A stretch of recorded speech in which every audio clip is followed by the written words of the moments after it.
It's been almost 20 years since John Walker Lind, who was one of the guys who was blamed for playing a role in the death of Johnny Mike Spann, was arrested and taken into custody in, as you can see right there, those are some of the images from early in the Afghanistan war. He's going to be released from prison tomorrow after 20 years, even though he, to this day, openly calls for extremist violence against the West. What do you think about this story? He served his time, he was sentenced to it, but now he's going to be sprung.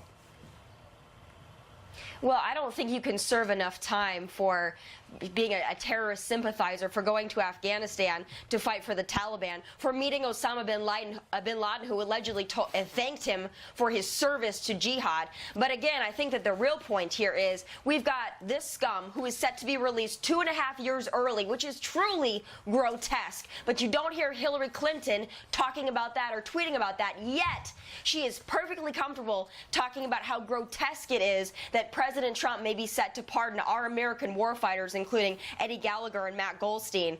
That's grotesque to her. But a terrorist being released 2.5 years early, that didn't really get her attention, nor did it get the attention of many other Democrats out there. All right, I know that you have a special on Fox Nation. Tell us about it. Well, I actually had the pleasure of sitting down with the wife and brother of Navy SEAL Chief Eddie Gallagher some months back, as well as Julie Goldstein, who I know is a favorite of your show as well. And I did an in-depth interview series with both families talking about their cases. And because this is such a hot topic right now, I encourage everyone to go on and watch it, hear the true story and the whole story before they make their judgments on these two great American heroes. Yeah, they believe the wrong story. They've been people who are critical of Eddie Gallagher and Sean Gallagher have not listened to their side of the story. And for Hillary Clinton to make that conclusion is abhorrent.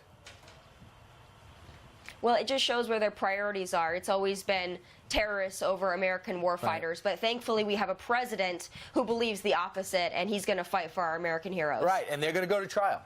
So he's going to go through the trial. They just want to make sure how they're housed leading up to that trial. It shouldn't be in solitary confinement. Thanks, Tommy. Thank you, Tommy. Good to see you.